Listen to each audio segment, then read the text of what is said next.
Good morning, everybody. It is Monday, December 9th, and it is the start of what we call final exam week over here. Thanks for joining us on Up to the Minute. I'm Dr. Nicholas Cox, the interim dean of HCC's Liberal Arts and Humanities and the Center of Education, the Center of Excellence for Education.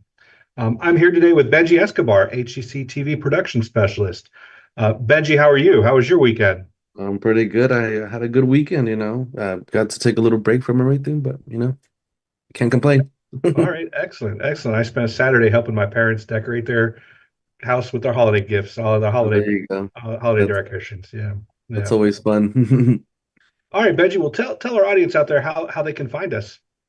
Yes, we are live on the Houston Community College District Facebook page, not HCC, but Houston Community College District. We're also on YouTube, X, LinkedIn, and on HCCTV, where you can catch rebroadcast of this show at noon, 5 and 10 p.m. Monday through Friday. All right, thank you very much. So, okay, today for Mental Health Monday, we're discussing holiday indulgences and how we shouldn't overdo things this season. And we'll be having that conversation with Dr. Katrina Gary Forte. Dr. Gary Forte, welcome to the show. Thank you. So you're the program director for Houston Community College's Human Services Technology and our Mental Health Monday guest, but we're going to bring you back for the second segment of the show. First, we're spotlighting Coleman College's Surgical Tech program with Melissa Bruton. She is the program director of surgical technology for HCC Coleman College for Health Sciences. Melissa, welcome back to the show. Hi, thank you for having me. Well, I have a question for you. If you can, just tell us. Let's start. Let's begin with understanding what surgical technology's role is in healthcare. We are involved in the preparation and support of surgical procedures and helping run the surgery smoothly, making sure the patients are taken care of. We assist the surgeons, the nurses, and other staff. We are essential personnel, and we take care of everything within the operating room during the surgeries. What kind of technology are these surgical technology employees using? What do we mean? We have robotics, which is the newest tools that are being used in surgery. Other advances, lasers, laparoscopic, but the newest one, I believe, is the robots, which all of our students are hands-on at the clinical site using the robotic technology. Well, you may not know this, but I'm a 19th century historian, and surgical technology back then was hammers and saws and knives and things like that. So it's remarkable to see how much surgical technology has come, especially probably in the last few years. Our students certainly need to master that to be of use to the healthcare professions. Yes. Can you tell us about your accreditation excellence Oh, anniversary? definitely. We are super excited because 2026 will mark our 50th year of being continually accredited through KHEP. We've been accredited since 1976. And so that's a really big recognition for us.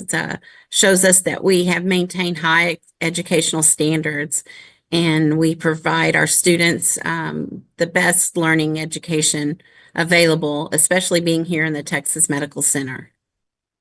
That raises a really interesting question. This is just my own curiosity. I know the college opened about 1971, and you guys were about 5 years behind that in 76. Where was the surgical and health sciences and any of this, all of these programs? Where did we deliver that program before the Coleman campus was opened? Where did we do that? In the med Wow, center? that was before my No, time, sure, but sure. Yeah.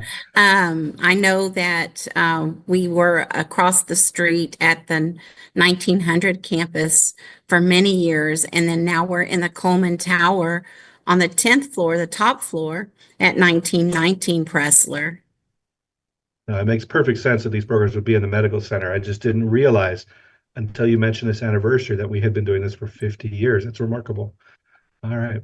Well, a career in surgical technology requires a comprehensive skill set, and it trains students for a certification pathway. Can you talk a little bit about the the program itself?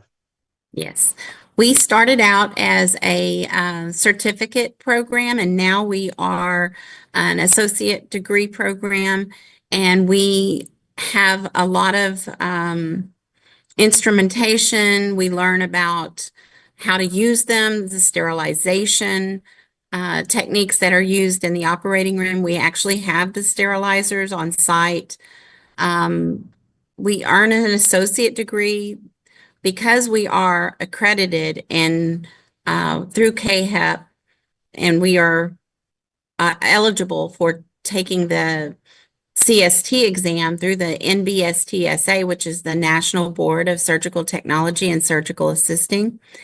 That ensures that our students, our graduates, once they pass that exam, they'll have those credentials as CST, and then they are eligible to work in the field of surgery. We had in prior to 2021, it was a certificate program, but after August 2021, we all are associate degree entry. And in our 2022-2024, our graduates from that year passed their national exam with 100% pass rate. We're very proud of that. No, that is remarkable. You should be giving other programs around the college some advice on how to hit that success rate. 100% pass rate is not common. Good job. That's remarkable. Thank you. This raised a couple of questions for me then, just out of my curiosity. If the associate's degree, if we've only been doing that for about 3 years now, can students with certificates, I assume kind of level 1 or level 2 certificates previously, can they stack those toward the completion of an AA? Could they come back maybe and complete this AA if they've already got certificates? They definitely can. If you have a certificate in surgical technology, they can come back through and get their associate's degree, and by taking a lot of the academic courses that are required for an associate degree. Like a history course, or maybe they need to take some math or something else. English, 1301, 1302, anatomy and physiology, 1 and 2, lecture and lab, psychology, and math. That definitely. Now, with the associate's degree, are we still offering level 1 and 2 certificates in order for students to get a quicker credential and enter the workforce, or is the associates, has it replaced those certificates? The associates is the entry to surgical technology around the nation. It's a national standard created by our accreditation body. Well, what are some other unique educational opportunities that Coleman offers that maybe other schools don't? Well, one thing is we are located right in the middle of the prestigious Texas Medical Center, and our position allows us to have access to the brightest and the largest medical complexes in the world. We have hands-on training with cutting-edge medical technology and practices. We get to work with amazing surgeons, amazing surgical teams, and our students have that opportunity being right here in the Texas Medical Center. No, that's wonderful. And as I know you probably are aware, the demand of students for health sciences opportunities at HCC is growing. And now we have this Coleman Midtown campus in addition to the one in the Med Center. Has surgical technology expanded to that location yet, or in the future perhaps? For our co-requisites, our academic courses, they can take them over at Midtown. Excellent, excellent. I know you must have some specialized equipment and facilities, so it's not always easy to add a program to any campus everywhere. Right. Well, one last question for you. We've got a minute or two left here. What's the job market like for these surgical technicians once they complete the program and pass their exam? It is on the rise, particularly in Houston, where the healthcare facilities are constantly expanding and growing. With these growing hospitals and surgery centers all throughout Houston and the surrounding areas, we can expect great employment opportunities, and also competitive surgeries and advanced technologies makes it more. The need is greater for our well-trained surgical technologists in the region. And these are definitely great opportunities for our students. we've never really had a problem with job placement because of our location, but definitely with the rise, there's more of a need, and hospitals are actually coming to us requesting agreements so that they can help fund the students so they can hire them.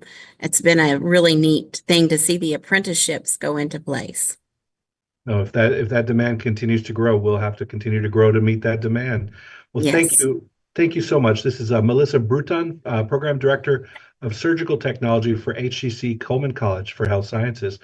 We'll have more information about you and your program after the show. Thank you again. Thank you so much. Have a great Uh, day. All right, have a great week. So after a quick commercial break, Benji will visit with our Mental Health Monday guest.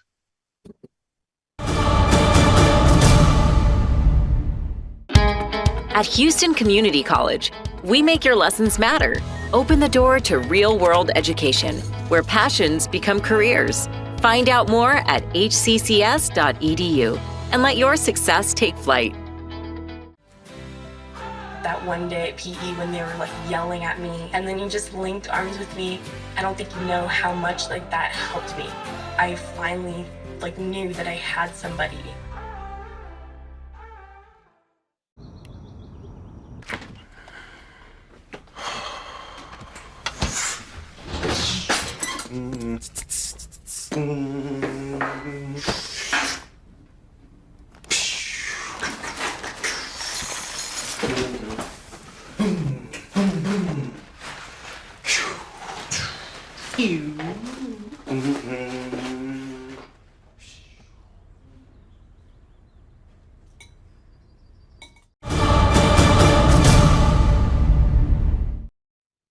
All right, we are back on Up to the Minute, and now we have a special guest for you, Dr. Katrina Gary Forte. She is the Program Director for HCC's Human Services Technology and our Mental Health Monday guest. Welcome to the show. Thank you very much for having me. Yes, of course. We're very excited to start a conversation with you, and we want to talk about pacing ourselves during the holidays. But first, tell us about your department in general and all the programs that you have to offer. As previously stated, I am the program director for the Human Service Technology Department. We actually offer one associate's, one level one certificate, and currently 2 occupational skills awards. So you are able to get an associate's in human services, a level 1 certificate in licensed chemical dependency. Okay. And then currently we have 2 OSAs, which are the Occupational Skills Award, one of which is the Community Health Worker, and the second is Prevention Specialist. Okay. And with those certificates and degrees, what job opportunities do students have after completing those programs? There's a plethora of job opportunities for students in the helping field, the mental health field. Some go on to become licensed professional counselors or Okay. social workers. You can work with the Department of Family and Protective Services, the United Way, the Red Cross. Some go on to be psychiatric technicians, or as a community health worker, you can work at MD Anderson or UT. Okay. And some of these will transfer over to a four-year university, correct? That is correct, and we're working on strengthening that as well within the department. That's great. That's great to hear. So are there any current funds available for students who do want to attend those programs and they they they could have some funds to help them out there? Absolutely. Currently, for the community health worker, Volunteer of Americas is granting up to $5,000 Wow.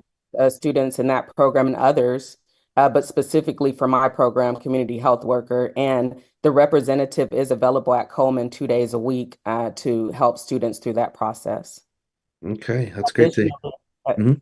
Additionally, UT has been awarded by SAMHSA, the ATTC, which is the Addiction Transfer Technology Transfer Center, the grant for 5 years, and they do give us monies towards substance use treatment. So we're able to use some of those funds to cover some tuition for students that are in that track for the level 1 certificate. Awesome. And I know I want to say myself, I mean I've been a student of HCC and I kind of see everything that goes on in the college and I want to say we're a pretty innovative college. Are they new initiatives that are taking place in the human services technology department? Anything new happening? Absolutely, a lot new. I'm excited about, and I believe the college is too. Number one of the biggest things that I'm proposing is a name change for the department to keep up with the new programs that we will be offering in the future and the changes.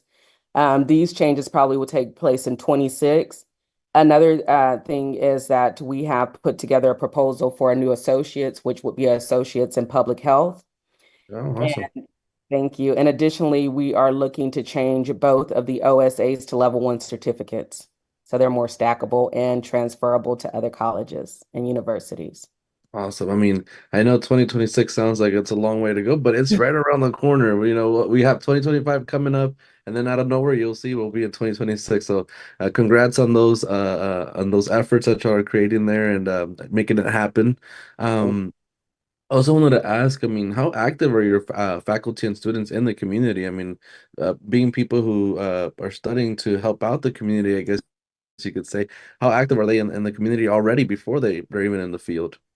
Very active. The students and the staff and faculty and myself, we go to any speaking engagements we're invited to. Last year we did 12 or 15 Wow. in the community. We're also involved in a lot of coalitions. Mhm. We partner with the DEA, the mayor's office, United Way, Red Cross, and we do education pieces as well as collaborations. We host some at the school and some out in the community. So very active all the way up into Fort Bend. Awesome. So this is the question that we wanted to ask since the top of the show. With the holidays approaching, what tips do you have for staying sober for individuals who choose to do so? I mean, anything that, with your expertise that you could tell us? Absolutely. I would focus on number one, self-care. Hmm. The holidays can be challenging for some individuals, so self-care is very important. Additionally, the holidays may present an opportunity for some to spend time with the family, and that may be the limited time they have Hmm. off of work and things of that nature. So self-care, maybe making new traditions, would be helpful, spending time with family, focusing on activities that don't trigger you. And Hmm. that being said, it's important to maybe write a list of your triggers during the holiday so that you're able to identify and maybe avoid them if you can. A lot of times during family gatherings, people socialize over drugs, alcohol and or drugs. Hmm. And so if you are a person that is intended on staying sober or you need to stay sober, it's best to maybe pass on some of those gatherings if Yeah. you know those activities will be taking place. Hmm. The last thing that I want to say is the biggest trigger during the holiday is grief. And focusing on that. I know for myself, it's difficult. Last year, I lost my grandmother, and yesterday, I lost my aunt that lived with me. So, So sorry you about know, that. thank you. So, grief is a big trigger, and a lot of people do self-medicate with substances to try to overcome that, and also additionally try to make it through the holidays without their loved ones, but perhaps creating traditions. I know what I do is I'll make the food of my loved ones, and I feel like I'm like embracing them as I'm cooking. Yeah. Um, and do Yeah. like their mannerisms, and it just brings their memory alive. That's works for me. You have to know what works for you and try to implement that. And a big thing is not isolating. Yeah. Um, as I said yesterday was difficult. I'm here today because I did not isolate. My family is here. We stayed together, cried, laughed together, talked about memories, and I think that's important. A lot of people in our society try to push grief away and not bring up the memory of a loved one, and I think that's an injustice to the loved one. Yeah. So just those things help you. Although I'm a mental health clinician, I also have to protect my mental health. Yeah. The holidays do pose a tragedy, and thank you guys for your condolences. Yeah, of course. I mean, you said it all there. I mean, saying no is okay if you can't do it, and then also just remembering your family members if you're going through some grievance. It's always great to just keep the memory going. Like you said, it does justice to them, and I mean, these are things that stories and stuff that can keep getting passed on to generation and generation through the family, so we never forget our family members. So that's great advice. Thank you so much for that. Right. Lastly, I want to give you an opportunity to basically we're here at the end of the this segment already. So if you want to, share anything, any websites or anything where we can find any information on your programs or anything like that, go ahead. So yes, if you go to the hccs.edu website, you can go to Human Service Technology. It shows all of the tracks that you can get with our program as well as our contact information. We do host events, and I will make sure to get those to you all in advance. We just hosted Community Talks, which was a SAMHSA grant that was funded to my nonprofit, and we partnered with HCC to get naloxone, which is a life-saving medication for opioid overdose, to students and faculty members that attended. And we do that a lot for free. And so, we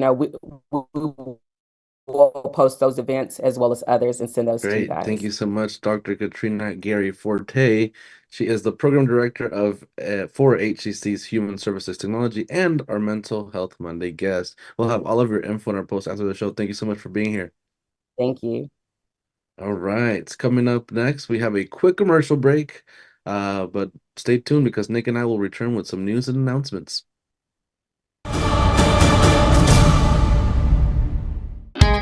At Houston Community College, we make your lessons matter. Open the door to real-world education, where passions become careers. Find out more at hccs.edu and let your success take flight.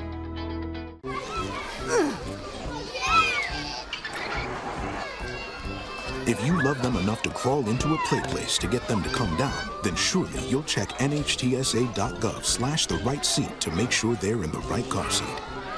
Today I'm going to talk to you about physics. Come on in, girls. Let's go. This is the first rocket to get humans to Mars. Really tall. I'm a rocket structural engineer, designing and building parts of the rocket. You are the generation that will be stepping foot on Mars. Do I have a group of astronauts on my hands? Yes. You can become a rocket scientist or whatever else you want to be.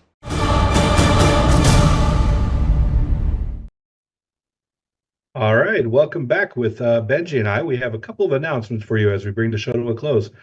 First, Talent Engagement would like you to join them in celebrating a month of gratitude. Talent Engagement is focusing on gratitude in December with events designed to inspire and support you this season, 9th through 15th. Starting at 9 a.m. in the morning, there's a 5-day gratitude challenge. Start your day with inspiration with the challenge of storytelling and engaging conversations. Check our post after the show for more information. All right, now we have finals week. Are you ready? HCC Coleman College is helping students de-stress during finals week. Among the events coming up is a groove and game break to take a step away from the stress for a mix of board games and, listen to this, line dance music. This will take place Thursday, December 12th from 11 a.m. to 1 p.m. at the HCC Coleman Tower atrium. I forgot how to say that word. Check out our post after the show for more info. Hey, how's your line dancing, by the way, Benji? I think it's pretty good. I'm pretty solid on it. All right, you can give me lessons. I never picked that up while I grew up here. All right, next, you guys out there need to know that we have winter mini sessions, and you can use the time during the winter break to advance your studies. HCC's winter mini session has dozens of online college courses to help you get some basic coursework out of the way in quicker classes. They begin December 16th and are small, affordable, and accessible. Check our post after the show for registration information. All right, next up we have financial aid for spring. Don't let costs hold you back. With spring 2025 just around the corner, students can make sure they are set up for success by exploring financial aid options to help cover their educational expenses. From grants and scholarships to loans and work study programs, there are resources available to help cover your costs. Don't let finances or lack thereof hold you back. Check out our post after the show for more info. All right, and just to let everybody know, on Friday there will be no up to the minute because there will be graduation. Our commencement is planned on Friday, and the HCC TV team works and prepares for the ceremony. So up to the minute will not air this Thursday or Friday, December 12th and 13th. However, we will broadcast best of episodes on HCC TV, but will return on Monday, December 16th. All right, spring registration has now begun. Registration for the spring semester is going on now, with classes being offered in a variety of programs and in various semester lengths. HCC's courses are also offered in a range of modalities, including online anytime, online on a schedule, hybrid in-person, hybrid lab. And to learn more about HCC program start dates and options to cover costs, please visit hccs.edu/apply. All right, well, coming up for Tasty Tuesday, we'll welcome the Derby Restaurant, which offers Southern comfort cuisine nestled within a world-class automotive collection. And later this week, on Wednesday, I suppose, we'll feature a student success story from the Honors College who is making great strides in our International Ambassador Program. Thank you for joining us, and we will see you tomorrow.